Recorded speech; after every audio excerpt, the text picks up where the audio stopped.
We want justice. We want justice. We want democracy. We want justice. ওদের কাজই তো লুকোচুরি খেলা, ওদের কাজ তো অন্য কিছু না।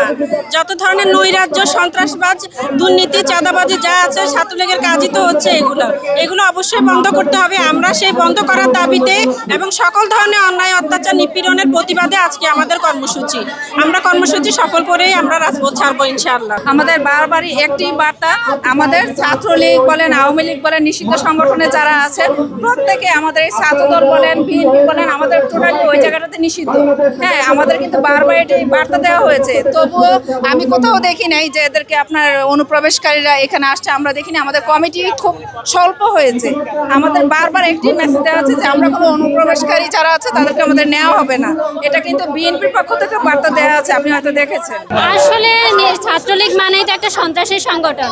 এখন তারা হচ্ছে নিষিদ্ধ সংগঠন। এখন তারা কি বলছে না বলছে সেটা নিয়ে তো আমাদের কোনো কনসার্ন নেই। সারা বাংলাদেশের মানুষ তাদেরকে প্রতিহত করবে, শুধুমাত্র ছাত্রদল নয়, সারা বাংলাদেশ তাদেরকে প্রতিহত করবে। তারা নিষিদ্ধ সংগঠন, সন্ত্রাসী সংগঠন। তো সন্ত্রাসী সংগঠনের জায়গায় বাংলাদেশে কখনোই হবে না। তারা স্লোগান দেয়, এটা হচ্ছে বিচার ব্যবস্থার দুর্বলতার কারণে তারা স্লোগান দিতে পারছে।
হুঁশিয়ার সাবধান।